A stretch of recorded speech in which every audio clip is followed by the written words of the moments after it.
खेती किसान, बदलते भारत की शान।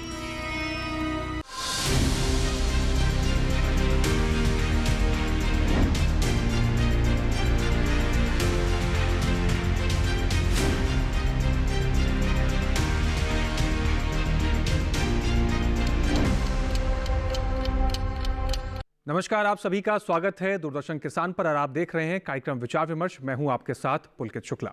विचार विमर्श के इस कार्यक्रम में हर बार की तरह कुछ नया लेकर एक बार फिर से हम हाजिर हैं और आज हम जानेंगे कि खेती किसानी के क्षेत्र में जो नए अवसर हैं उसमें ग्रामीण अर्थव्यवस्था को कैसे बेहतर किया जा सकता है और हमारे किसान भाइयों के लिए क्या नया अवसर लेकर हम आज के विषय के साथ आए हैं। दोस्तों, आप सभी जानते होंगे कि एक सुदृढ़, सुसज्जित और प्रगतिशील समाज के मुख्यतः 3 तरह के स्तंभ होते हैं। पहला स्तंभ होता है कि समाज का जो नीति है, समाज की जो नीतियां हैं किस तरीके से, कितनी मजबूत हैं एक अच्छे समाज को डेवलप करने के लिए, साथ ही अर्थव्यवस्था उसकी कैसी है और वहाँ का पर्यावरण। अगर ये 3 परिवेश बहुत बेहतर तरीके से स्थापित किए जाएं तो एक बेहतर समाज बनाया जा सकता है। लेकिन आज के समाज की अगर हम बात करें तो कुछ एक चुनौतियां निकल कर आती हैं, जैसे क्लाइमेटिक चेंज है जो पर्यावरण स्थिति को बहुत ज़्यादा चुनौती दे रहा है। और ये चुनौती क्यों आ रही है? क्योंकि हमारे देश के अंदर प्रदूषण जो है वो बहुत तेज़ी से बढ़ता जा रहा है और हम देखते हैं कि साल दर साल इसकी जो सीमा है वो बढ़ती जा रही है और जिसको प्रिवेंटिव मेजर्स जो हैं उसमें कहीं ना कहीं हम धीरे धीरे कोताही करते हुए नजर आते हैं। इसको बेहतर करने के बजाय इसमें कहीं ना कहीं हम लापरवाही बरतते हैं। अब इन तीनों चीज़ों का समाधान किस प्रकार से निकलता है इस पर भी हम आज बात करेंगे। और प्रगतिशील होने के साथ साथ समय के साथ साथ हमें कई चीज़ों में बदलाव करना पड़ता है समाज के साथ चलने के लिए और समय के साथ उन चीज़ों को अडॉप्ट करना पड़ता है। आज हम बात करेंगे कि हमारे देश में एक ऐसी क्रांति लाई जा रही है जिसके बदले खेती किसानी में तो बदलाव लाया ही जा सकता है, ग्रामीण अर्थव्यवस्था को बेहतर किया जा सकता है, साथ ही साथ हमारे देश के जो आर्थिक ढांचे हैं उसको कितना मजबूत किया जा सकता है, इस बात पर आज हम चर्चा करेंगे। तो आज हम बात करेंगे इथेनॉल क्रांति को लेकर। भारत में इथेनॉल क्रांति की शुरुआत हो चुकी है और ये क्रांति कैसे न केवल ऊर्जा के क्षेत्र को बल्कि खेती किसानी के क्षेत्र को, कृषि के क्षेत्र को कैसे मजबूत करेगी, हमारे किसान भाइयों को कैसे मजबूत करेगी और किसान भाइयों के लिए क्या अवसर है इसमें, आज इस चर्चा के माध्यम से हम जानेंगे। तो इस कार्यक्रम में अंत तक बने रहिए और आज जानेंगे कि इथेनॉल से कैसे हमारे किसान भाइयों की कमाई भी बढ़ सकती है और उनके लिए क्या अवसर इसके अंदर मिल सकता है।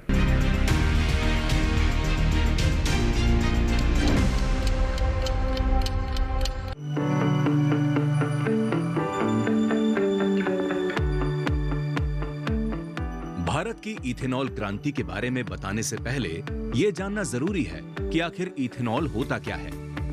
बता दें कि इथेनॉल एक वाष्पशील, रंगहीन और ज्वलनशील तरल होता है जिसमें अल्कोहल जैसी गंध होती है। इसे गन्ना, मक्का और गेहूं आदि से बनाया जा सकता है जिसमें स्टार्च की मात्रा ज्यादा होती है। भारत में इथेनॉल मुख्य रूप से किण्वन प्रक्रिया द्वारा गन्ने के गुड़ से बनाया जाता है। इससे विभिन्न मिश्रण बनाने के लिए गैसोलीन के साथ मिलाया जा सकता है। इसका उपयोग न केवल वैकल्पिक ईंधन स्रोत के रूप में बल्कि विभिन्न उद्योगों में रासायनिक विलायक के रूप में और कार्बनिक यौगिकों के संश्लेषण में भी किया जाता है। बता दें कि भारत इथेनॉल मिश्रण को अपनाकर अपने ऊर्जा भविष्य को सुरक्षित करने की दिशा में महत्वपूर्ण कदम उठा रहा है। दुनिया के तीसरे सबसे बड़े ऊर्जा उपभोक्ता के रूप में देश अपनी बढ़ती ऊर्जा मांगों को पूरा करने के लिए पारंपरिक रूप से तेल आयात पर निर्भर रहा है। ये निर्भरता ऊर्जा सुरक्षा के लिए चुनौतियां पेश करती है। हालांकि इथेनॉल मिश्रण के साथ भारत के पास आयातित तेल पर अपनी निर्भरता को कम करने का एक अवसर है। गन्ने के प्रसंस्करण का एक उपोत्पाद इथेनॉल पेट्रोल के साथ मिलाया जा सकता है जिससे जीवाश्म ईंधन की खपत में और हानिकारक कार्बन उत्सर्जन में कमी आएगी। दरअसल इथेनॉल को पेट्रोल के साथ मिलाने की प्रथा 2001 में एक पायलट प्रोजेक्ट के रूप में शुरू हुई थी। रही बात कृषि और किसानों की, तो इथेनॉल उत्पादन किसानों के लिए आय का एक नया स्रोत प्रदान करता है, कृषि क्षेत्र का समर्थन करता है और ग्रामीण क्षेत्रों में आर्थिक विकास को बढ़ावा देता है। इथेनॉल उत्पादन भारत के कृषि क्षेत्र में विविधता लाने और ग्रामीण आय को बढ़ावा देने का एक महत्वपूर्ण अवसर प्रदान करता है।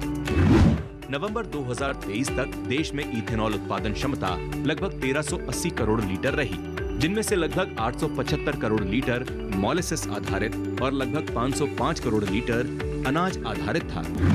2025 तक 20% मिश्रण के लक्ष्य को प्राप्त करने के लिए लगभग 1016 करोड़ लीटर इथेनॉल की जरूरत है और अन्य उपयोगों सहित इथेनॉल की कुल जरूरत 1350 करोड़ लीटर है।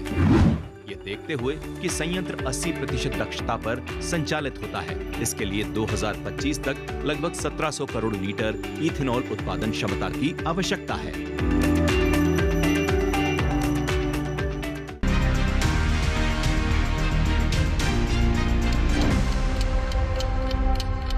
तो चर्चा की शुरुआत करेंगे। सबसे पहले आपको मिलवाते हैं अपने खास एक्सपर्ट से, जिनसे हम जानेंगे आज तमाम जानकारियां। स्वागत करते हैं सबसे पहले सम्यक पांडे जी, आपका बहुत स्वागत है। आप एडिटर हैं global biofuels agriculture market SMP global community insight से। इसके साथ ही हमारे साथ राहुल चौहान जी हैं, आप डायरेक्टर हैं, आपका भी बहुत स्वागत है सर। आप एग्रीकल्चर कमोडिटी आई-ग्रेन ऑफ इंडिया से डायरेक्टर हैं। राजीव कुमार जी हमारे साथ एग्जीक्यूटिव डायरेक्टर हैं, सर आपका भी बहुत स्वागत है। Rice exporter association of India से आप हैं। चर्चा की शुरुआत करते हैं सम्यक पांडे जी से। सम्यक पांडे जी, अगर एक तरफ हम देखें कि इथेनॉल की क्रांति की हम बात कर रहे हैं, हमारे देश में इथेनॉल क्रांति की शुरुआत कब से हुई, आज स्थिति क्या है, इस पर मैं आपके पास आऊँगा और जानूंगा। उससे पहले मैं जानता हूँ कि इथेनॉल है क्या। हमारे जो दर्शक हैं, जो आम भाषा में समझना चाहें, जो किसान हैं जिसको नहीं पता इथेनॉल क्या है, उसको पहले समझाइए कि इथेनॉल है क्या। देखिए, इथेनॉल एक तरीके का जैविक ईंधन आप उसे मान सकते हैं। जो हमारे खाद्य पदार्थ हैं या जो भी हमारे कृषि उत्पाद हैं उनसे निकला एक जैविक ईंधन है, जिसको आप अन्य भी जो आपके गैर परंपरागत जो ईंधन है जैसे पेट्रोल डीजल है उसमें एक सीमित स्तर पे आप मिला के उससे कार्बन उत्सर्जन कम कर सकते हैं। और साथ ही साथ इससे खेती किसानी को ये भी फ़ायदा है कि किसानों को उसके लिए उचित दाम मिलेंगे। जो भी वो कृषि उत्पाद से इथेनॉल बनते हैं या उसकी जो मिलावट की दर सरकार तय करती है, जो साल हम देख रहे हैं कि बढ़ भी रहा है। तो एथेनॉल एक तरीके का जैविक ईंधन है जिससे पर्यावरण साथ ही साथ खेती किसानी दोनों को फायदा है। जी, तो इथेनॉल एक जैविक ईंधन है जिसका इस्तेमाल कई चीज़ों में किया जा सकता है। राहुल जी का रुख करते हैं। राहुल जी, इथेनॉल का प्रयोग कई चीज़ों में किया जा सकता है, लेकिन क्या आपको लगता है कि मौजूदा स्थिति में जिस तरीके से हमारे देश के किसानों की स्थिति है आज, क्या हमारी जो प्राथमिकता है वो किसानों की स्थिति को बेहतर करने के लिए है, या हम इथेनॉल प्रोडक्शन में अपने किसानों को या कृषि क्षेत्र को पहले योगदान देने की कोशिश करें इन कंपैरिजन टू कि पहले आपने जो देश की जो मांग है, खाद्यान्न की जो मांग है, उसको पूरा करने के लिए पहले हम कोशिश करें। नमस्कार दर्शकों, सबसे पहले विचार विमर्श प्रोग्राम में मुझे बनाने के लिए धन्यवाद। जहाँ तक किसानों का सवाल है, इथेनॉल जो है एक किसानों के लिए एक अच्छे उत्पाद के रूप में है। और इथेनॉल जो है हमारा मक्का से पैदा होता है, चावल से और गन्ना से पैदा होता है, यानी जो भी कृषि रिलेटेड आइटम्स हैं उससे पैदा किया जाता है। अभी जो इथेनॉल है 51% टोटल जो प्रोडक्शन है उसमें अनाज की हिस्सेदारी, मक्का की हिस्सेदारी 51% है। और इस वजह से मक्का में अचानक इतनी अच्छी तेज़ी मिली है, भाव इतने तेज हुए किसानों को। जो आज से 10 साल पहले मक्का 1000 रुपये प्रति क्विंटल बिकती थी, आज वो 2500 से 2600 रुपये बिक रही है। MSP है इसकी 2225 रुपये। तो इथेनॉल जो है किसानों के लिए बहुत एक अच्छे विकल्प के रूप में आया है। किसान की आमदनी बढ़ी है। अब सरकार ने इथेनॉल का उत्पादन चावल से भी शुरू कर दिया है, और गन्ना रस, चीनी, बी मोलेसिस, सी मोलेसिस, इससे भी इथेनॉल का उत्पादन हो रहा है, जिससे डायरेक्टली जो है किसानों की जो आमदनी है वो बढ़ रही है। सपोज एक उदाहरण के तौर पे मैं बोलूँगा, जैसे चीनी का इस्तेमाल इथेनॉल में हो रहा है, तो जो पैसा आता है ऑयल कंपनीज का, वही पैसा किसानों को गन्ना भुगतान में, समय पर भुगतान देने में इस्तेमाल हो रहा है। तो कुल मिलाकर इथेनॉल जो है एक बहुत बड़ा, एक बहुत अच्छा कदम सरकार का मान सकता हूँ। हमारी इससे जो हम क्रूड ऑयल इंपोर्ट करते हैं, जो डॉलर में जो हमारे ट्रांजैक्शन होती हैं, वो भी हमारी बचेगी, और उच्चतम बीज, उच्चतम उत्पादन का जो हमारा लक्ष्य है वो भी इससे पूरा हो सकता है। जी, तो कहीं ना कहीं आर्थिक ढांचे को मजबूत करने के लिए इस कदम को बढ़ाया जा रहा है। राजीव कुमार जी का रुख करते हैं। राजीव कुमार जी, आपके नज़रिए से देखना चाहते हैं हम, और आपके नज़रिए से समझना चाहते हैं कि किस प्रकार से इथेनॉल क्रांति हमारे देश में कृषि अर्थव्यवस्था को और कृषि ग्रामीण व्यवस्था को किस तरीके से सुदृढ़ कर सकती है, किस तरीके से मजबूत कर सकती है। आपके नज़रिए से क्या लगता है आपको?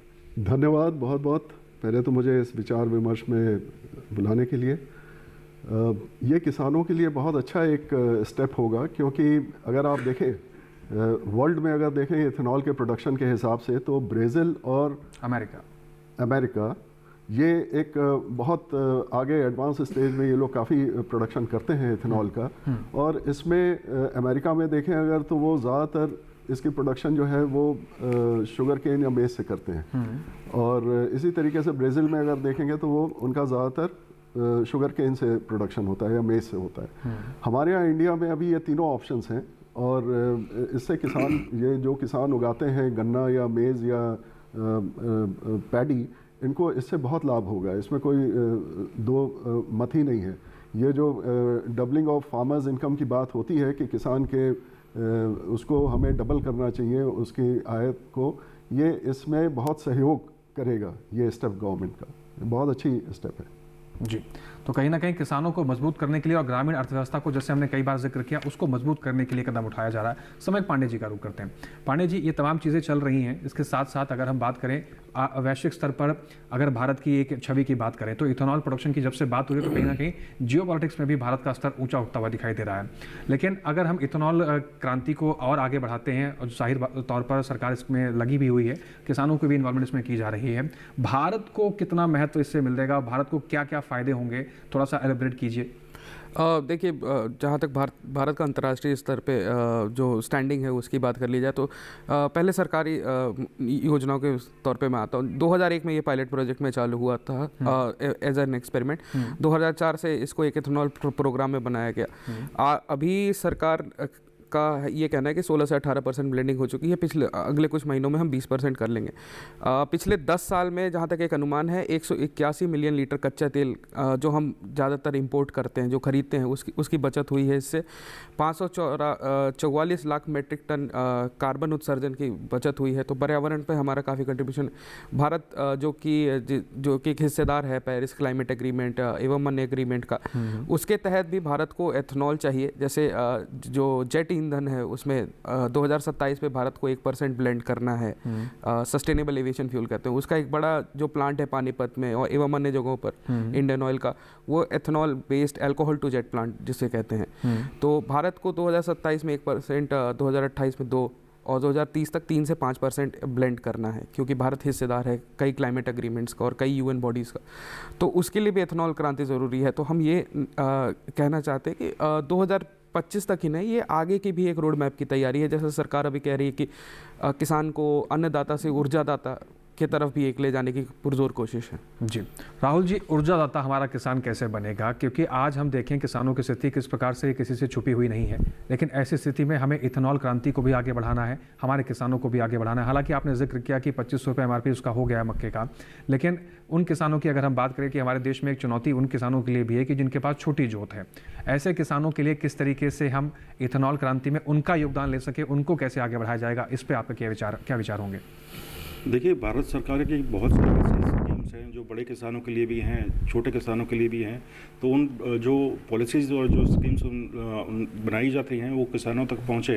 अभी लास्ट आपके शो में था, मैं उसमें जो प्रोफेसर साहब आए हुए थे, तो उन्होंने बताया कि इंटर क्रॉपिंग जो है छोटे किसान बड़े किसानों के लिए बहुत एक अच्छे रूप में देखने को मिल सकती है। खासकर यूपी में क्या कर रहे हैं कि जो गन्ना अभी उगाने का समय आ चुका है, गन्ना बुआई का समय चल रहा है, तो उसके साथ साथ मेज़ की जो बुआई है वो भी करेंगे। तो सेम केमिकल जो है, सेम पेस्टिसाइड दोनों में यूज़ होगा। तो इस टाइप की गवर्नमेंट की बहुत पॉलिसीज़ हैं जिससे छोटा किसान क्या बड़ा मध्यम सभी इससे मतलब लाभान्वित होंगे। और छोटे किसान के साथ में यही प्रॉब्लम है कि जो आउटपुट आना चाहिए उसका फसल का, या जो उसकी आमदनी होनी चाहिए, वो नहीं हो पाती। तो ऐसे में कोऑपरेटिव फार्मिंग जैसे सोसाइटीज़ बनती हैं, उसके थ्रू हम लोग इन छोटे और मध्यम वर्गीय किसानों को जोड़ सकते हैं। राहुल जी, साथ में अगर ये भी देखें कि आपने तमाम चीज़ें बताई, अगर हम मक्के के उत्पादन की बात करें तो मक्के के उत्पादन को लेकर अभी हमारे देश में किसानों की क्या स्थिति है और हमारे देश में मक्का उत्पादन कितना हो रहा है? क्योंकि कुछ समय पहले की अगर बात की जाए तो मक्का हम निर्यात करते थे, लेकिन अब हमारी ऐसी स्थिति हो गई कि मक्का आयात करना पड़ रहा है। तो क्या सिर्फ ये हमने जो ब्लेंडिंग शुरू कर दी है इसकी वजह से कम हो रहा है, या फिर हमारे देश की जो कृषि की जो परिस्थितियाँ बदल रही हैं उसकी वजह से उत्पादन में कमी देखने को मिल रही है? हाँ पुलकित जी, आपने बहुत अच्छा अध्ययन किया है, तारीफ़ करूंगा इसकी।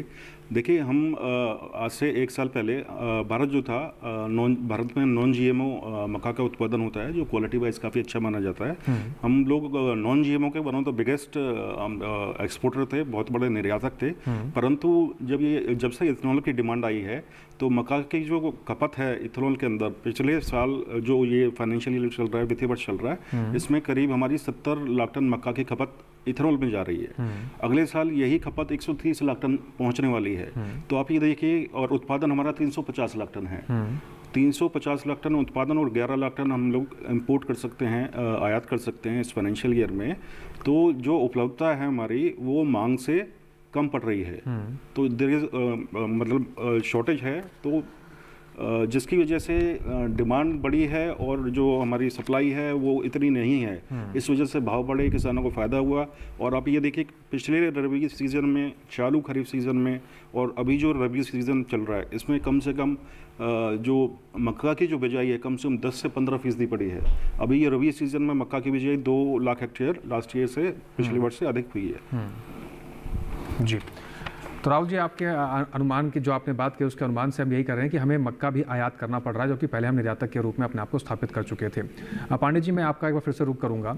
अगर इथेनॉल क्रांति की हम बात करें तो मुख्यतः हमारा उद्देश्य यही है कि हमारे देश को एक ऊर्जा क्रांति के रूप में स्थापित किया जा सके, कृषि व्यवस्था को मजबूत किया जा सके। लेकिन जब हम अभी मक्के की बात कर रहे हैं तो एक निर्यातक के रूप में हम पहले सिद्ध हो चुके थे, अब हमें आयात करना पड़ रहा है, तो कहीं ना कहीं हमें ये बैक स्टेप लेके गया। एक तो दूसरा ये कि इथेनॉल क्रांति का जो मुख्य उद्देश्य है कि हम जो फॉसिल फ्यूल्स को हम आयात करते हैं, उसकी आयात में जो हम विदेशी डॉलर्स में जो हम पेमेंट करते हैं, जो हमारी आर्थिक स्थिति की जो बिलिंग होती है वो बहुत ज़्यादा अमाउंट में होती है, उस बिलिंग को कम किया जा सके।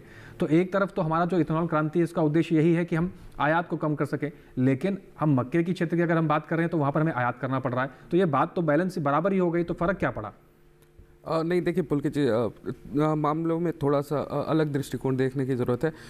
एक तो मतलब फॉसिल फ्यूल है या जो भी क्रूड ऑयल आप इंपोर्ट करते हैं, प्राइस डिफरेंशियल काफ़ी है मक्के से इंपोर्ट एक्सपोर्ट में, अगर आप उस तरीके से देखें।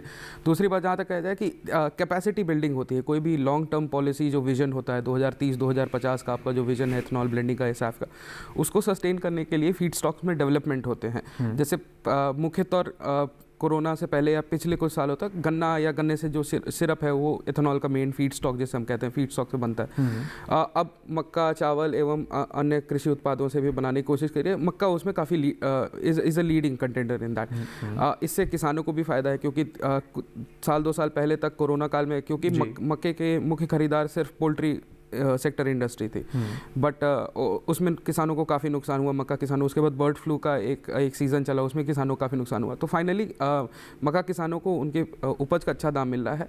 और मैं ये कहना चाहूँगा कि सरकार की आगे की जो नीति है एवं वैश्विक स्तर पे भी सरकारें ये कोशिश कर रही हैं कि एथेनॉल या ऊर्जा के और भी जो स्रोत हैं वो सीधे तौर पे खाद्य सामग्री से कन्फ्लिक्ट में ना आए, फूड वर्सेस फ्यूल का इशू ना हो। तो सरकार, जैसे भारत में सरकार चाह रही है कि बगास एक उत्पाद होता है, गन्ने को पेरने के बाद जो गन्ना का अवशेष बचते हैं उसमें 37% ऊर्जा रहती है जो अवशेष बच जाती है, और उसका जो यील्ड है वो आपके कन्वेंशनल शुगर सिरप या चीनी से काफ़ी ज़्यादा है। जैसे 420 लीटर प्रति टन उसे माना जाता है, जबकि चीनी का 300-320 रुपये लीटर प्रति टन है।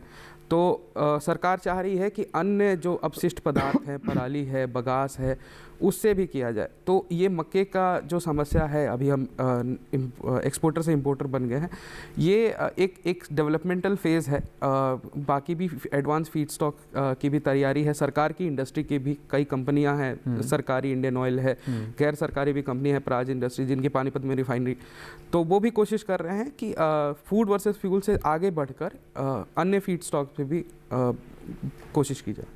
जी, कहीं ना कहीं मजबूत करने की कोशिश की जा रही है, और हर क्षेत्र में जब आगे बढ़ते हैं तो कुछ ना कुछ चुनौतियां भी आती हैं, उसका भी सुधार किया जाएगा, ऐसा समय पांडे जी का कहना है। चर्चा को आगे बढ़ाएंगे, कुछ और जानकारी जानेंगे, लेकिन उससे पहले ले लेते हैं एक छोटा सा ब्रेक। आप बने रहें, देखते रहें कार्यक्रम विचार विमर्श।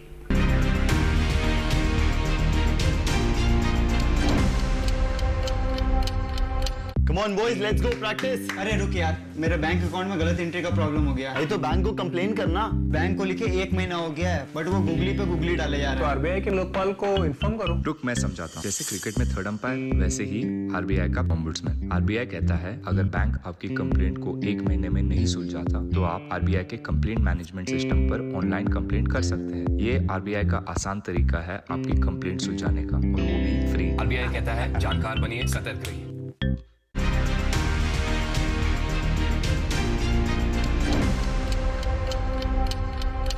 ब्रेक के बाद एक बार फिर से आप सभी का स्वागत है। आप देख रहे हैं कार्यक्रम विचार विमर्श, और आज हम चर्चा कर रहे हैं कि भारत में कैसे इथेनॉल क्रांति भारत को ऊर्जा के क्षेत्र में और कृषि के क्षेत्र में विश्व स्तर पर एक नया मुकाम दिलाएगी। चर्चा को आगे बढ़ाते हैं, रुक करते हैं राजीव कुमार जी का। राजीव कुमार जी, जिस तरीके से मक्के की स्थिति हमारे देश में बनती हुई नजर आ रही है, अगर हम चावल के क्षेत्र की बात करें, क्या हमारा देश उतना उत्पादन कर पा रहा है कि हम अपने देश की खाद्यान्न मांग को पूरा कर सकेंगे और इथेनॉल ब्लेंडिंग में भी हम चावल को शामिल कर सकें? क्योंकि अभी तक गन्ने और मक्के से हो रहा था, अब चावल को भी धीरे धीरे शामिल किया जा रहा है।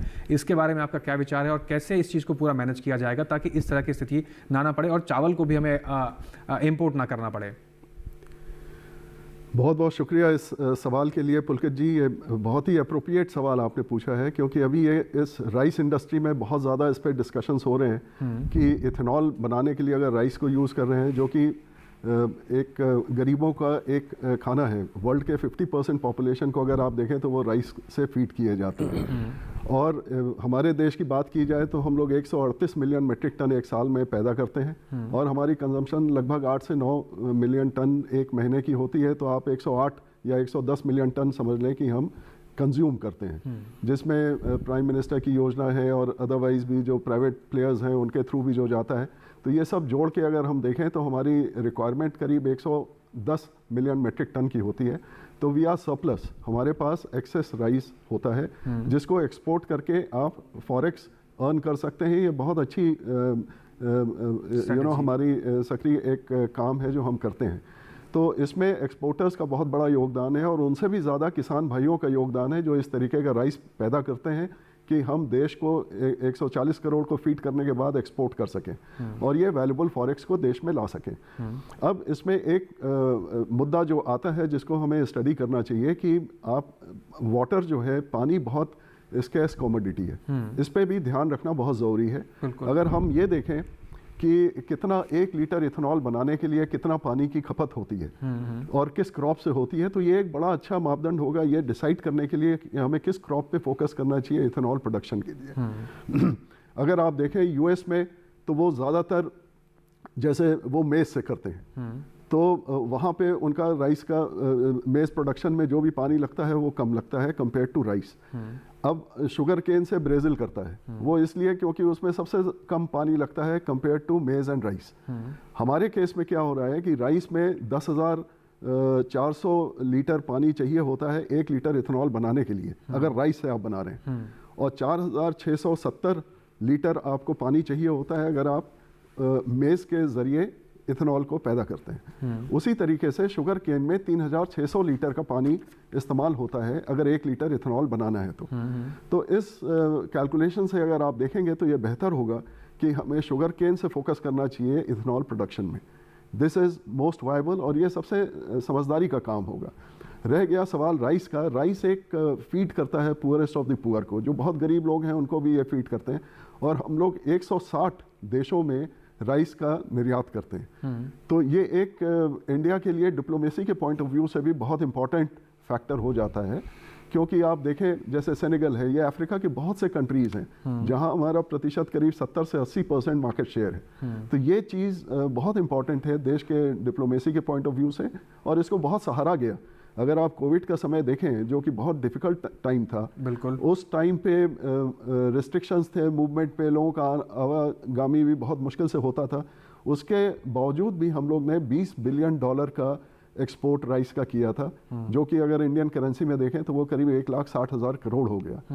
और उससे भी ज़्यादा इम्पॉर्टेंट था कि जो बहुत गरीब से गरीब लोग थे अफ्रीका के कंट्रीज़ में और भी बहुत देशों में, वहाँ पे ये राइस पहुँच सका और उनकी आपने भूख को मिटाया। तो ये एक बहुत जो वासुदेव कुटुंबकम का जो हमारा फिलॉसफी है और मोटो है, उस पर हम लोग बहुत खरे उतरे, और इसके लिए किसान भाइयों को बहुत बहुत धन्यवाद देना चाहिए इस काम के लिए कि उन्होंने मेहनत करके और इस तरीके से उत्पादन किया, और एक्सपोर्टर्स ने मेहनत करके उस कठिन समय में परिश्रम करके इसको हर जगह पहुंचा पाए। जी, लेकिन राजीव जी, एक्सपोर्टर के साथ साथ हमें ये भी तो ध्यान में रखना होगा कि हमारे देश की जो मुख्य मांग है पहले उसको पूरा किया जाए, क्योंकि अपना पेट भरा होगा तभी हम किसी को दे पाएंगे। जब अपना ही पेट खाली होगा तो हम किसी और को क्या देंगे। राहुल जी का मैं रुख करना चाहूँगा। राहुल जी, राजीव जी की बात से आप कितना इत्तेफाक रखते हैं, साथ में ये भी आपसे जानना चाहूँगा। दूसरा, हमारे किसानों को क्या, क्योंकि हमारे किसान बहुत सालों से वो ट्रेडिशनल फार्मिंग करते चले आए हैं, एक साइकोलॉजिकल एस्पेक्ट बना हुआ है किसानों का कि धान गेहूं इसके अतिरिक्त कोई खेती करनी नहीं है, क्योंकि मक्के का उत्पादन जो कम हुआ है, क्योंकि हमें आयात करना पड़ा, तो कहीं ना कहीं उत्पादन में कमी आई है। तो किसानों को मोटिवेट कैसे करेंगे हम, और किसानों को हम समझा भी रहे हैं, इस कार्यक्रम के माध्यम से बता रहे हैं कि आप अगर इस तरह की खेती करते हैं, गेहूं के उत्पादन में, मक्के के उत्पादन में वृद्धि करते हैं, तो कहीं ना कहीं जो एमएसपी में बढ़ोतरी हुई है, जो कमाई का एक अवसर और कमाई का एक अलग से बाजार स्थापित होगा, उसमें भी कहीं ना कहीं किसानों के लिए अवसर है। तो किसानों को एक ट्रेडिशनल फार्मिंग से हटकर एक साइकोलॉजिकल एस्पेक्ट्स को चेंज करना कितना बड़ा चुनौती आपको लगता है, और कैसे किसानों को हम मोटिवेट करें कि आप किसान भाई इस खेती को भी अपनाएं?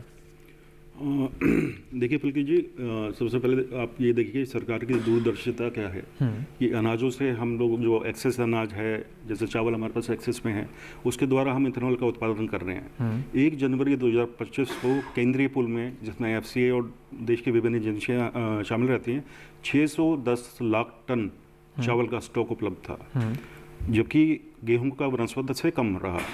तो ओवर एंड एक्सेस स्टॉक की जो है उसको डिस्ट्रीब्यूट करने के लिए ये कदम उठाया गया और 24 लाख टन विशेषकर चावल से इथेनॉल बनाने के लिए आवंटित किया गया है। तो एक स्टॉक घटाना भी इसलिए ज़रूरी था क्योंकि आगामी हमारी रबी की वीट की क्रॉप आ रही है, तो ये काफ़ी एक अच्छा कदम है सरकार का। दूसरा, अगर किसानों की बात करें तो जैसे मक्का उत्पादन के बारे में आपने बोला कि हमें ऐसा गैप क्यों आया। मक्का का उत्पादन नो डाउट पिछले कई सालों से बढ़ रहा है, लेकिन अचानक से जो इथेनॉल की डिमांड आई है उसे जो सप्लाई और डिमांड का जो अंतर है उसके बीच भारी अंतर आ गया था। इस वजह से हमें इंपोर्ट करने की ज़रूरत पड़ी, और इंपोर्ट तभी होता है जब किसी भी कमोडिटी के जो भाव हैं वो अधिक होते हैं। अभी हमारे मक्का के इंपोर्ट पे ड्यूटी लगती है, भारी भरकम ड्यूटी है, और इथेनॉल की कैपेसिटी बढ़ाने के लिए, पोल्ट्री उद्योग को मक्का देने के लिए सरकार ने TRQ होता है एक टैरिफ रेट कोटा, उसमें 15% इंपोर्ट ड्यूटी पे करीब 5 लाख टन मक्का इंपोर्ट करने की भी सहमति जताई है। तो कुल मिलाकर सरकार का एक बहुत अच्छा कदम रहा कि सप्लाई और डिमांड के बीच का जो अंतर है उसको पाटा जाए, और इसी वजह से हमारे जो है इंडिया में ये इंपोर्ट हुआ है। जो इंपोर्ट हुआ है वो गलत नहीं है, बट अगर आप कहें तो ये एक अच्छा कदम भी आप मान सकते हैं इंपोर्ट होना, क्योंकि इससे हमारी जो इथेनॉल की जो प्रोडक्शन है वो भी बढ़ेगा, किसानों की दिलचस्पी मक्का में बढ़ेगी। और जैसे मैंने आपको बताया कि हर साल जो है मक्का का एरिया बढ़ रहा है, तो इंपोर्ट होना कोई गलत नहीं है, क्योंकि ये हमारे जो है अर्थव्यवस्था में कंट्रीब्यूट करेगा, हमारा डॉलर बचाएगा जो हम क्रूड ऑयल में दे रहे हैं। और मक्का यही मतलब एक ऐसी फसलों में से एक है जिसका एक भी दाना या एक भी अवशेष इस्तेमाल में नहीं होता। चारे में इस्तेमाल होता है, स्टार्च में होता है, इथेनॉल में है, पोल्ट्री उद्योग में है। मक्का का इस्तेमाल कहाँ कहाँ नहीं होता, आप ये नहीं मान सकते। इवन जो बच्चों के जो आते हैं, पाउडर खाने वाले जो आते हैं बचपन है, उसके अंदर भी मक्का जो है वो इस्तेमाल की जाती है। तो ओवरऑल मक्का एक बहुत ही बैलेंस क्रॉप है, बहुत अच्छी क्रॉप है, कोई अवशेष नहीं बचता है इसका, बहुत कम पानी लेती है as compare to other crops. तो इंपोर्ट होना कोई बड़ी बात नहीं, गलत बात नहीं है। और जो आपने बात की थी कि आगे हम डिमांड को कैसा पूरा कर सकते हैं, उसके 2-3 हमारे मतलब सॉल्यूशंस हैं। एक तो सरकार जो आगामी बजट है उसके अंदर थोड़ा बीज, हाई क्वालिटी बीज जो हैं GM टाइप में, इस टाइप से मॉडिफाइड जीन्स हैं, हीट रेसिस्टेंट सीड्स हैं जिससे प्रोडक्टिविटी बढ़े, कम पानी वाले सीड्स हैं, उस पर काम हो, मैकेनाइजेशन पे काम हो। इस तरह के आगामी बजट में जो है सरकार को इस पर भी विचार करना चाहिए कि कैसे हम मक्का का उत्पादन बढ़ा सकें। और सरकार ने जो अभी मौजूदा उत्पादन है अगले 5 सालों में 100 लाख टन और बढ़ाने का भी अपना एक लक्ष्य रखा है।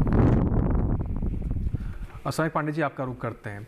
जिस तरीके से मक्के को लेकर व्यापक चर्चा हो रही है और तमाम एक्सपर्ट्स मक्के को लेकर निकल कर आ रहे हैं, एक मक्के के आयात से, और हम ये भी देख रहे हैं कि कहीं ना कहीं जो पोल्ट्री हमारी फार्मिंग है इंडिया की, उस पर भी इफेक्ट पड़ता है, क्योंकि जो पोल्ट्री में बेसिक जो स्टॉक फीड है वो मक्के का ही होता है। अगर हम चावल को भी ब्लेंडिंग में यूज़ करते रहेंगे, और क्योंकि अच्छा खासा हमारे पास स्टॉक भी है, कुछ हम इम्पोर्ट कर दे रहे हैं और कुछ हम ब्लेंडिंग में दे रहे हैं, तो जिस तरीके से पोल्ट्री फार्मिंग में मक्के का असर देखने को मिला, तो क्या आपको नहीं लगता कि कल को मार्केट में चावल के दाम भी बहुत ज़्यादा तेज़ी से बढ़ेंगे और जो आम कंज्यूमर है उस पर भी असर पड़ेगा? देखिए, चावल के दामों की जहाँ तक बात की जाए तो चावल और गेहूँ जो है, हमारा सरकार बहुत is very strictly regulated market in India. जैसे कि चीनी भी है, काफ़ी प्राइस सेंसिटिव प्रोडक्ट्स हैं ये, घरेलू उपयोग में रोज़मर्रा के उपयोग में बहुत आते हैं। तो जैसे चीनी के दाम बढ़े थे बीच में, तो सरकार ने चीनी के एक्सपोर्ट पे भी एक रिस्ट्रिक्टिव बैन लगाया हुआ था।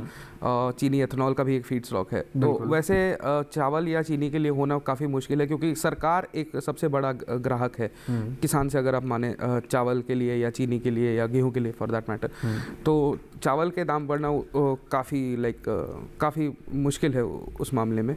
तो उससे किसान को या ग्राहकों को या देशवासियों को उससे कोई फ़र्क पड़ने की उम्मीदें कम है। जहाँ तक रही मक्के की बात, पोल्ट्री किसानों के फीड के लिए अगर आप कहना चाहें, तो जैसे एथेनॉल ने अपने फीड स्टॉक को रीअलाइन किया, जो हम कहते हैं कि एथेनॉल पहले शुगर केन, शुगर सिरप या चीनी से बन रहा था, तो एथेनॉल ने जैसे अपने फीड स्टॉक को शुगर से मेज़ पे शिफ्ट किया, वैसे पोल्ट्री फार्मर्स भी धीरे धीरे अन्य जो फीड स्टॉक्स हैं उनके पास, जैसे बाकी जो ऑयल सीड्स हैं जिसको क्रश करते हैं, मस्टर्ड है, सोयाबीन है, और भी जो ऑयल मील्स हैं, फीड है और भी फीड स्टॉक्स हैं उनके, तो वो भी ग्रेजुअली उसमें जो संतुलन है वो मार्केट रेट के हिसाब से मक्के को कम करके, और बाकी जो थोड़े चीपर अल्टरनेटिव्स हैं जो दूसरे हैं उनको भी उनको ज़्यादा मिला के अपना बिजनेस सेंस बैठा रहे हैं। जी, तो कहीं ना कहीं पोल्ट्री फार्मिंग के जो ये डिसबैलेंस हुआ है उसका समाधान भी ये है कि अगर हम फीड स्टॉक के अलायंस को चेंज करें, या फिर फीड स्टॉक जो हो रहा है उसमें और थोड़ा सा हम कुछ चेंजेस लेकर आएँ तो उसको बैलेंस करके हम आगे बढ़ सकते हैं। राजीव कुमार जी का रुख करते हैं। राजीव कुमार जी, चावल की खेती को लेकर तो बात हो गई, इम्पोर्ट एक्सपोर्ट को लेकर बात हो गई। अब क्योंकि हमारे देश में जो पर्यावरण की स्थिति है वो बहुत ज़्यादा चुनौतीपूर्ण होती जा रही है दिन ब दिन, ऐसे में अगर हम इथेनॉल ब्लेंडिंग करते हैं, क्योंकि हमारे देश में जो वाहन है वो दिन ब दिन उनकी संख्या भी बढ़ती जा रही है और पॉपुलेशन भी बढ़ती जा रही है, तो वाहनों से जो प्रदूषण उत्सर्जन होता है, अगर उसमें हम बायोफ्यूल का इस्तेमाल करते हैं या इथेनॉल का इस्तेमाल करते हैं तो उसका भी असर देखने को मिलता है। आपको क्या लगता है, इथेनॉल के इस्तेमाल से प्रदूषण को काबू करने में हम कितने कामयाब हो सकेंगे? इससे डेफिनेटली फ़र्क तो पड़ेगा, क्योंकि अगर हम अभी एक कोई आंकड़ा पढ़ रहा था कि 49 लाख कार्स, 49 लाख कार एक साल में बनती हैं इंडिया में, जो कि बहुत ज़्यादा हैं। और इसके अलावा 3 व्हीलर्स हैं, 2 व्हीलर्स हैं, ट्रक्स हैं, बसेज हैं, ट्रैक्टर्स हैं, तो डेफिनेटली पोल्यूशन लेवल तो उससे बढ़ता है। और इथेनॉल ब्लेंडिंग से ये एक लाभ निश्चित तौर से मिलेगा। जो गवर्नमेंट का एजेंडा है कि 20% इथेनॉल ब्लेंडिंग होनी चाहिए, आई थिंक ये बहुत कारगर है, बहुत सही स्टेप है। अगर दशा सुधारनी है तो दिशा का ठीक होना बहुत ज़रूरी है, और गवर्नमेंट उस पर बहुत एक्टिव रहती है और इसके लिए गवर्नमेंट को बहुत साधुवाद है। लेकिन ये जो ब्लेंडिंग का काम है इथेनॉल का जो कर रहे हैं हम, इसमें हमारा एक ये पहलू ज़रूर होगा कि साइंटिस्ट को, रिसर्चर्स को ये देखना चाहिए कि कौन सी क्रॉप से हमें ये बेहतर इस अपने टारगेट को अचीव कर सकते हैं, और जिसमें पर्यावरण को भी कम नुकसान हो, पानी की भी खपत कम हो, और ऐसी वस्तु जो खाने में उपयोग में आती है, डायरेक्ट गरीबों का पेट भरती है, उससे फ्यूल ना बनाया जाए। मतलब ये एक हमारा सजेशन होगा गवर्नमेंट को। बाकी ये स्टेप्स जो गवर्नमेंट ले रही है बहुत ही टाइमली है और बहुत करेक्ट है, इसका बहुत प्रशंसा करनी चाहिए। जी बिल्कुल, और हम भी ये अपेक्षा करेंगे कि सरकार जो हमारे प्रयास कर रही है, जो प्रयत्न कर रही है, उस प्रयत्नों में, उस प्रयासों में जो लक्ष्य हमने निर्धारित किए उस लक्ष्य को हासिल करें। हमारा देश न केवल अपने देश के स्तर पर बल्कि वैश्विक स्तर पर भी एक मुकाम हासिल करे, क्योंकि हर क्षेत्र में हमारा भारत का डंका बजता है। और उम्मीद करेंगे कि हम इथेनॉल क्रांति में भी जो हम लक्ष्य हासिल करना चाहते हैं उसको जल्द से जल्द हासिल करें। चर्चा को आगे बढ़ाएंगे और कुछ और जानकारी जानेंगे, लेकिन उससे पहले लेते हैं छोटा सा ब्रेक। आप बने रहें, देखते रहें विचार विमर्श।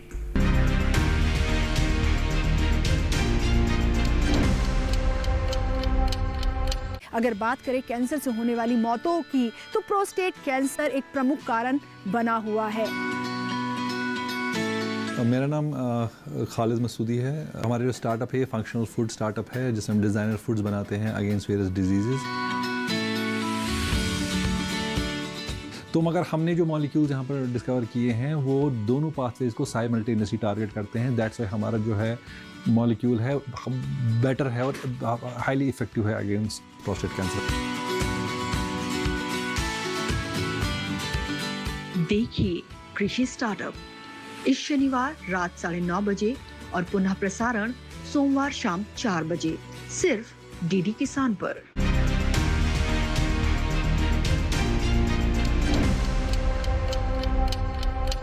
ब्रेक के बाद एक बार फिर से आप सभी का स्वागत है। आप देख रहे हैं कार्यक्रम विचार विमर्श। चर्चा को आगे बढ़ाते हैं। एक बार समय पांडे जी का फिर से रुक करते हैं। समय पांडे जी, इस चर्चा के दौरान कई बार राजीव कुमार जी ने जिक्र किया कि पानी को लेकर भी चुनौती है। कहीं ना कहीं जो नेचुरल रिसोर्स है वो भी एक लिमिटेड मात्रा में है, और हमारे देश में कई ऐसे राज्य हैं जहाँ पर खेती के लिए, सिंचाई के लिए जो पानी उपलब्ध होता है वो सही मात्रा में उपलब्ध नहीं हो पाता है। ऐसे में ब्लेंडिंग में, जो इथेनॉल के ब्लेंडिंग में इतना पानी यूज़ हो रहा है, तो उसके लिए भी एक चुनौती कहीं ना कहीं खड़ी हो रही है, इससे कैसे निपटा जाए। और दूसरा ये भी देखते हैं कि अगर सभी किसान भाई गन्ना उगाने लग जाएंगे, सभी राज्यों में गन्ना उगने लग जाएगा या चावल की खेती होने लग जाएगी, तो उससे भी कहीं ना कहीं सॉइल फर्टिलिटी पे भी असर पड़ेगा। और क्योंकि हम देखते हैं कि महाराष्ट्र के भी ऐसे कई राज्य हैं जहाँ पर टैंकर मंगवाना पड़ता है खेती किसानी के लिए भी, पानी सिंचाई देने के लिए, वहाँ पर भी गन्ना सबसे ज़्यादा मात्रा में उगता है। उत्तर प्रदेश में सबसे ज़्यादा गन्ना उगता है। तो जो पानी को लेकर यहाँ चैलेंज है उससे कैसे निपटेंगे और इसके लिए हमारे पास क्या समाधान है? धन्यवाद पुलकित जी। तो प्राथमिक रूप पहला जो आपका प्रश्न था कि पानी से लेके जो समस्या है एथेनॉल ब्लेंडिंग में, उसमें कुछ महीने पहले ही बहुत एक वेलकमिंग ब्रेक थ्रू मिला है। भारतीय मिलेट रिसर्च इंस्टीट्यूट है हैदराबाद में, उसने एक ब्रेक थ्रू किया कि स्वीट सोरगम एक वैरायटी है जिससे एथेनॉल बनाया जा सकता है। उससे एथेनॉल की यील्ड भी काफ़ी अच्छी है मक्के और गन्ने के मुकाबले। और मिलेट, जैसा कि आप जानते हैं कि मिलेट एक बहुत ही heat resistant drought resistant crop है जिसमें पानी की खपत एवं अन्य केमिकल खाद की भी खपत कम होती है। तो एक बहुत अच्छा वेलकमिंग ब्रेक थ्रू है जिस पे आगे काम किया जा सकता है। आई एम प्रीटी श्योर कि सरकार भी इस पे काम कर रही है। दूसरा, जहाँ तक आप ये कह रहे हैं कि अन्य जो भी उत्पाद हैं, तो जैसे कृषि के अपशिष्ट पदार्थ जो हैं, जैसे बगास आपका बच गया, या पराली जो एक बहुत महत्वपूर्ण मुद्दा है। अभी कुछ महीने पहले हर साल में ठंड के वक्त पे पर्यावरण से रिलेटेड समस्या होती है पराली को लेकर। तो पराली भी एक बहुत अच्छा फीड स्टॉक है जिससे आप एथेनॉल बना सकते हैं। इस पर ग्रामीण लेवल पे जो आपको प्रोक्योरमेंट छोटे बिजनेसेस के साथ कोलैबोरेट करके आपको उसके खरीद के लिए या तो कोई मैकेनिज्म या पॉलिसी इंसेंटिव बनाने की ज़रूरत है, ताकि जो किसान पराली जो जलाने पे मजबूर है उससे जो उसकी सॉइल की फर्टिलिटी ख़राब होती है, एयर पोल्यूशन होता है पूरे national capital region north India में, वो भी ना हो। साथ ही साथ वो एडेड एडवांटेज में आपके एथेनॉल ब्लेंडिंग में भी काम आए। तो it's a win win situation. जैसा कि सरकारी आंकड़े के हिसाब से तकरीबन 750 लाख मेट्रिक टन हमारे पास बायोमास वेस्ट पड़ा है, जो कि अपने आप में खनिज खजाना है आपके पास, जिससे और उसका 3/4 हिस्सा घरेलू कामकाज में लग जाता है, जिससे किसान बल्कि काफ़ी ज़्यादा कमा सकते हैं। पशुओं के जो अपशिष्ट पदार्थ है, कृषि के जो अपशिष्ट पदार्थ है, तो उनसे काफ़ी ज़्यादा एथेनॉल बनाया जा सकता है और काफ़ी मतलब ऊर्जा एनर्जी सिक्योरिटी में भी काफ़ी मदद करेगा। जी, राहुल जी का रुख करते। राहुल जी, राजीव जी ने पहले जिक्र किया कि पहले हम खाने का देखें और हमारे देश में लोगों को खाने को मिलना चाहिए, उसके बाद हम बाकी चीज़ का सोचें। तो कहीं ना कहीं यहाँ पर एक चर्चा ये भी शुरू हो जाती है। और अगर हम देखें वैश्विक स्तर पर, न केवल देश के स्तर पर, एक चर्चा, एक बहस ये भी छिड़ी हुई है कि फूड वर्सेस फ्यूल। थोड़ी देर पहले सम्यक पांडे जी ने जिक्र किया था कि हमें खाद्यान्न ज़रूरी है या हमारे लिए फ्यूल ज़रूरी है।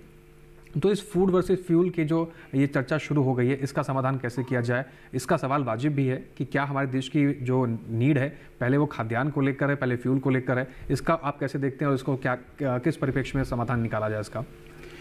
देखिए पुलकित जी, हर सिक्के के दो पहलू होते हैं। बिल्कुल, पॉजिटिव है तो नेगेटिव भी रहेगा। अगर हम खाद्यान्नों का इस्तेमाल इथेनॉल बनाने में करेंगे तो जाहिर सी बात है कि उपलब्धता जो है हमारी उस पर असर पड़ेगा। चावल के मामले में हमारे पास एक्सेस स्टॉक है, उसका हम कर सकते हैं इस्तेमाल, लेकिन मक्का के मामले में हमारा थोड़ा कम है। चीनी में अगर आप देखें तो चीनी लास्ट ईयर से हमारे पास 80 लाख टन का जो है अधिवेश स्टॉक या ओपनिंग स्टॉक था, वो उपलब्ध था, जो कि बहुत अच्छा स्टॉक माना जाता है। 270 लाख टन की अगर आप खपत देखें तो वो 3-4 महीने की खपत को पूरा करता है। तो इन दोनों कमोडिटीज़ में हमारे पास एक्सेस स्टॉक है। और मक्का को लेके जो इम्पोर्ट हो रहा है और आगे चल के जैसे उत्पादन बढ़ेगा, नए नए बीज आएंगे, तो उससे भी जो हमारे जो मैं प्रीटी श्योर हूँ, मुझे पूरा उम्मीद है कि देश में इस चीज़ की शॉर्टेज नहीं बनेगी। और साथ ही जो जैसे इथेनॉल के लिए प्रॉपर एक मक्का का इस्तेमाल जैसे बढ़ा है, 51% इस फाइनेंशियल वित्तीय वर्ष में पहुंचा है, तो कुछ ना कुछ ऐसी वेराइटीज़ भी बनाई जाए जो केवल इथेनॉल के में इस्तेमाल हों, और जिसका आगे चल के जो है पर्टिकुलरली इथेनॉल के लिए वो मक्का बनाई जाए, ताकि जो और दूसरी इंडस्ट्रीज़ हैं, पोल्ट्री इंडस्ट्री है, स्टार्च वाली इंडस्ट्री है, वो इससे प्रभावित ना हो। जी, सम्यक पांडे जी, हमारे किसान भाई जो इस कार्यक्रम को देख रहे हैं, उनको आप क्या सजेशन देंगे, क्या सलाह देंगे कि हम किन फसलों को लेकर आगे बढ़े? क्योंकि जो ट्रेडिशनल फार्मिंग है, मैंने पहले भी कहा कि साइकोलॉजिकल एस्पेक्ट है, उसको बदलना बहुत मुश्किल है, और खासकर किसानों के क्षेत्र में तो बहुत चुनौतीपूर्ण है, क्योंकि वो कुछ हटकर करना नहीं चाहते। इंटरक्रॉपिंग का भी जिक्र किया गया कि इंटरक्रॉपिंग के जरिए भी किसान भाई दोनों फसल लेकर आगे चल सकते हैं। किसानों को कैसे समझाएं, किसानों की जो साइकोलॉजिकल एक्सपर्ट उसको कैसे चेंज करें कि आप इन फसलों पर ज़्यादा फोकस कीजिए, क्योंकि बाजार में इसका अच्छा दाम मिल रहा है और एक वैश्विक स्तर पर आपके लिए एक बाजार का डेवलपमेंट हो रहा है जिसमें आप एक अच्छी खासी कमाई कर सकते हैं? देखिए, खेती किसानी के हिसाब से मैं कहना चाहूँगा कि जो ट्रेडिशनल आपकी राइस वीट फार्मिंग है उससे बढ़कर या तो आप मेज़ पे शिफ्ट हो सकते हैं, या मोर इवन बेटर है कि अगर आप मिलेट पे शिफ्ट हो जाएं। अभी हम मिलेट ईयर मना के आ रहे हैं और आगे भी काफ़ी प्लान्स हैं। मिलेट अभी के समय में बाज़ार में काफ़ी आकर्षक चॉइस है आपके लिए। अन्य मिलेट उत्पाद भी आपके पास हैं, तो और एथेनॉल में भी जैसा कि मैं बता रहा था कि मिलेट का एक कंट्रीब्यूशन है। और जहाँ तक दूसरा पहलू ये भी है कि वेस्ट टू वेल्थ भी गवर्नमेंट की स्कीम है। तो किसान भाइयों से मैं कहना चाहूँगा कि जो भी आपके बायोमास वेस्ट हैं, चाहे वो आपके कृषि रिलेटेड हो, घरेलू पशु उत्पाद या जो भी है, उनको आप बेहतर से बेहतर उपयोग करिए, उनका संचय करिए, और ताकि वो आपके अर्थव्यवस्था, आपकी इकोनॉमी में आपको मदद करे, जो कि काफ़ी तौर पे वेस्ट चला जाता है और पर्यावरण को भी नुकसान पहुंचता है। जी, राजीव जी का रुख करते हैं। राजीव जी, चावल के साथ साथ इंटरक्रॉपिंग के ज़रिए हम अगर मक्के को खेती करते हैं या फिर किसी और इंटरक्रॉपिंग को लेकर चलते हैं, तो क्या उस क्षेत्र में भी हम अपना जो बैलेंस है, क्या फूड वर्सेस फ्यूल का जो बैलेंस है उसको बना के हम चल सकते हैं कि अपनी खाद्यान्न की मांग भी पूरी कर सकें और हम ब्लेंडिंग के लिए जो हमें इन अनाजों की रिक्वायरमेंट है उसको भी पूरा कर सकते हैं? बेशक, हाँ, इसको ज़रूर करना चाहिए। और इसमें एक स्टडी ये भी करना चाहिए कि किस जगह पे कौन सा क्रॉप ग्रो कर रहे हैं हम। जैसे पंजाब, हरियाणा, जहाँ पे ट्यूबवेल वगैरह से आप खेती कर रहे हैं बहुत ज़्यादा, जहाँ पे पानी का स्तर बहुत नीचे चला गया है ज़मीन के अंदर, वहाँ से आप खींच के अगर राइस जैसा प्रोडक्ट ग्रो कर रहे हैं, तो ये चीज़ों पे थोड़ा रिसर्च होना बहुत ज़रूरी है। जो डेल्टा रीजन है, जहाँ पे रिवर का पानी जाके समुंदर में मिल जाता है बाद में, उस पानी से अगर आपने राइस ग्रो कर लिया तो उसमें कोई एतराज़ नहीं है और वो बिल्कुल सही प्रोसेस है। वो साल में 2 या 3 क्रॉप ले लेते हैं। अब अगर इसमें बात करें, इथेनॉल में जो यूसेज होता है राइस का, वो ब्रोकन राइस का होता है। तो अगर हम 138 मिलियन मेट्रिक टन यानी कि 1380 लाख टन अगर हम पैदा करते हैं, उसमें से केवल 15 मिलियन टन यानी 150 लाख टन ही उसमें ब्रोकन राइस निकलता है मिलिंग के माध्यम से, और जिसको आप यूटिलाइज कर सकते हैं पोल्ट्री में, या जिसको बहुत से देश हालांकि इस चावल को भी खाते हैं और उससे आप वैल्यूबल फॉरेक्स देश में ला सकते हैं।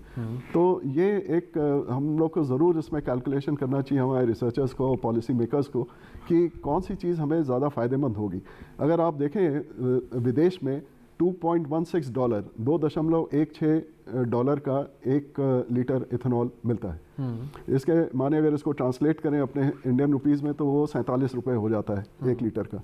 लेकिन हम अभी जो हमने सब्सिडी दी है, जैसे राहुल जी ने बताया कि 61 मिलियन मेट्रिक टन्स हमारे FCI के गोडाउंस में है, राइस और पैडी फॉर्म में।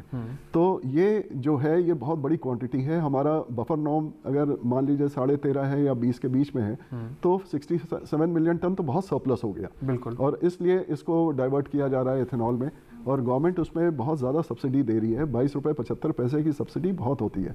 अगर इसकी कॉस्ट निकाली जाए FCI के राइस की, तो ये तकरीबन 39 रुपीज़ 75 पैसा 1 kg का राइस इकोनॉमी कॉस्ट आती है। और इसको अगर आप देखें कि 1 लीटर इथेनॉल बनाने में कितना खर्चा हो रहा है, तो ये कैलकुलेशन बैठता है 84 रुपये, यानी 84 रुपये लीटर आपको आ रहा है अगर राइस से आप इथेनॉल बना रहे हैं। और विदेश में ये 47 रुपये लीटर पे मिल रहा है। तो क्या ये संभव नहीं हो सकता है कि राइस को एक्सपोर्ट करके फॉरेक्स ले आएँ और इथेनॉल ले आके ब्लेंड कर लें? जी, ये भी एक स्ट्रैटेजी हो सकती है जो रिसर्चर्स और पॉलिसी मेकर्स को इस पर अध्ययन करना चाहिए। जी, कहीं ना कहीं आपके सुझाव पर तो यहाँ पर सरकार विचार करेगी, और हम भी आपके सवालों को और जो आपने विचार दिए हैं उस पर विचार विमर्श कर ही रहे हैं। फिलहाल राहुल जी का रुख कर लेते हैं। राहुल जी, तमाम इसमें चुनौतियाँ भी हैं, तमाम ऐसे अवसर हैं। जैसे पहले भी जिक्र किया गया कि एक सिक्के के 2 पहलू होते हैं, तो कहीं ना कहीं अगर हम समय के साथ बदलाव करते हैं तो कहीं ना कहीं चुनौतियाँ भी आती हैं, उस चुनौतियों का समाधान भी समय के साथ किया जाता है। अब अगर हम इथेनॉल ब्लेंडिंग को लेकर क्रांति की बात कर रहे हैं ऊर्जा और कृषि के क्षेत्र में, तो कहीं ना कहीं भारत ने इन तमाम चुनौतियों के होने के बावजूद भी दुनिया के 3 शीर्ष देशों में अपना नाम स्थापित किया। तो कहीं ना कहीं ये काबिल तारीफ है हमारी सरकार के लिए भी और हमारे किसानों के लिए भी। अब मैं आपसे समझना चाहूँगा कि इथेनॉल ब्लेंडिंग से न केवल हम इंपोर्ट को कम कर सकेंगे, हमारा जो आर्थिक ढांचा है वो बेहतर होगा, पर्यावरण स्थिति से हम बेहतर हो सकेंगे, और कृषि में हमारे किसान भाइयों के लिए सुधार भी होगा। ये 3 एक्सपेक्ट तो हैं ही हैं। चौथा एक्सपेक्ट अब आता है कि इंडस्ट्रियल डेवलपमेंट। इंडस्ट्रियल में जो मैकेनिज्म यूज़ होता है, जो बड़ी बड़ी मशीनें यूज़ होती हैं, औद्योगिकरण जो हो रहा है हमारे देश में, उसमें भी कहीं ना कहीं डेवलपमेंट देखने को मिलेगा। जो स्वरोजगार पैदा होगा, जो नई मशीनें तकनीक आएंगी, उसमें भी कहीं ना कहीं सुधार होगा। इसको आप कैसे देखते हैं? देखिए, ये बहुत बड़ा एक स्कोप है, बहुत बड़ा एक क्षेत्र है इथेनॉल का उत्पादन। इससे जो है केवल वाहनों के लिए यूज़ नहीं होगा, इसका कमर्शियल यूज़ भी बहुत होता है। और जो हमारी जो विदेशों से जो निर्भरता है क्रूड के माध्यम से, क्रूड की जैसे है वो इससे घटेगी। हमारा डॉलर एक्सचेंज, डॉलर जो हम खरीदते हैं वो भी बचेगा। तो वही जो हमारा जो पैसा है, वही जो हमारी जो हमने पैसा बचाया है, वही हमारे देश के विकास के लिए इस्तेमाल होना चाहिए। नई इंडस्ट्रीज बनेंगी, कार्बन फुटप्रिंट्स बोलते हैं वो भी कम होगा। तो ये पूरे ये अपने देश के लिए नहीं, पूरे संसार के लिए एक बहुत एक अच्छा कदम रहेगा कि अगर इथेनॉल का जो है भारत में उत्पादन बढ़े, और अर्थव्यवस्था पर इसका बहुत गहरा असर पड़ेगा। नई एम्प्लॉयमेंट जनरेशन होंगी और जो डायरेक्टली और इनडायरेक्टली किसान को भी उससे बेनिफिट मिलेगा उससे। जी, तो कुल मिलाकर अगर देखा जाए तो इथेनॉल क्रांति है वो कहीं ना कहीं हमारे पर्यावरण को बेहतर करेगी, हमारे जो आर्थिक स्थिति है, हमारे देश की जो आर्थिक ढांचा उसको मजबूत करेगा। साथ ही साथ पर्यावरण में जिस तरीके से चुनौती आ रही है, जिस तरह क्लाइमेटिक चेंज आ रहे हैं, उसमें भी सुधार होगा। और जो ग्रामीण हमारी अर्थव्यवस्था है, जो हमारे किसान भाई हैं जो खेती किसानी करते हैं अंतर्राष्ट्रीय स्तर पर, न केवल देश के स्तर पर, उनके लिए एक नया बाजार पैदा हो रहा है। क्योंकि जो इस तरह से पूरे देश में, न केवल पूरे विदेशों के स्तर पर, इंटरनेशनल लेवल पर जो इथेनॉल की मार्केट है वो डेवलप हो रही है, वो बहुत बड़े स्केल पर हो रही है। तो किसान भाई इस अवसर को समझें और अपनी खेती किसानी में परिवर्तन लाकर जो ट्रेडिशनल फार्मिंग कर रहे हैं उसमें आप ये समझिए कि आप कौन सी क्रॉप का इस्तेमाल कर, कौन सी फसल का चुनाव कर आप इथेनॉल के ब्लेंडिंग में अपना योगदान दे सकते हैं, जिससे हमारा देश न केवल मजबूत होगा, हमारे किसान भाइयों की जिंदगी में बहुत कुछ बदलाव आ सकता है। इथेनॉल क्रांति का ये कुछ असर आपको देखने को मिलेगा अगर आप इन फसलों को लेकर आगे बढ़ते हैं। उम्मीद करते हैं कि इन तमाम जानकारियों से हमारे किसान भाई को लाभ होगा। और आपने देखा कि इस पूरी चर्चा के दौरान इथेनॉल के क्या क्या फायदे हो सकते हैं। हालांकि थोड़ी बहुत चुनौतियां भी होती हैं, उन चुनौतियों का निपटारा समय के साथ किया जाता है, हर चुनौती का समाधान भी किया जाता है, लेकिन किसान भाई इसमें अपनी भूमिका कैसे निभा सकते हैं, इस कार्यक्रम के जरिए आज हमने समझने की कोशिश की है। और क्या कुछ संभावनाएं हैं इथेनॉल की इस क्रांति में, ये भी हमने समझने की कोशिश की है। इसके साथ ही आज के इस कार्यक्रम में बस इतना ही। राहुल चौहान जी, आप कीमती समय लगाकर स्टूडियो में पहुंचे और आपने बहुत बढ़िया जानकारी हमारे दर्शकों के लिए पहुंचाई, उसके लिए बहुत शुक्रिया। राजीव कुमार जी, आपका भी बहुत शुक्रिया हमारे साथ जुड़ने के लिए, और समय पांडे जी, आपका भी बहुत शुक्रिया हमारे साथ जुड़ने के लिए। तो ये था आज का हमारा कार्यक्रम विचार विमर्श। उम्मीद करते हैं इन सभी जानकारियों से किसान भाई लाभ लेंगे और इस अवसर में आप अपने आप को एक महत्वपूर्ण भूमिका निभाते हुए इस अवसर का फायदा उठाकर अपने आप को ऐसे किसान के रूप में स्थापित करेंगे जिसमें आप गर्व से कह सकें कि हमने देश की प्रगति में, देश के विकास में अपनी भूमिका निभाई है। इसके साथ ही हम आपसे लेंगे विदा। फिर से हाजिर होंगे नए विषय के साथ, नए मेहमानों के साथ, नई जानकारियों के साथ, आज ही के समय, आज ही के दिन, इसी चैनल पर, दूरदर्शन किसान पर विचार विमर्श के इस कार्यक्रम में। लेकिन जाते जाते आपसे पहले एक आपको निवेदन करना चाहेंगे कि आप इस कार्यक्रम से जुड़ी कोई भी जानकारी या कोई भी सुझाव हम तक पहुंचाना चाहते हैं तो आपको पता है आपको क्या करना है। आप हमें ईमेल कर सकते हैं। आप हमारी ईमेल आईडी नोट कर लीजिए। हमारी ईमेल आईडी है vicharvimarsh08@gmail.com। विचार विमर्श के इस कार्यक्रम में आपसे कोई जानकारी छूट गई है या इस जानकारी को आप दोबारा से देखना चाहते हैं तो आपको पता है आपको क्या करना है। आप डीडी किसान के यूट्यूब चैनल पर भी जा सकते हैं। टेलीविजन स्क्रीन पर हम एक QR कोड आपको दिखा रहे हैं। इस QR कोड को स्कैन करके आप सीधा डीडी किसान के यूट्यूब चैनल पर पहुंच जाएंगे। वहां पर भी विचार विमर्श के इस कार्यक्रम को आप दोबारा से देख सकते हैं और कई लोगों तक इस महत्वपूर्ण जानकारी को पहुंचा भी सकते हैं। इसके साथ ही आज के विचार विमर्श कार्यक्रम में बस इतना ही। फिर मिलेंगे, तब तक के लिए हमें दीजिए इजाजत। नमस्कार।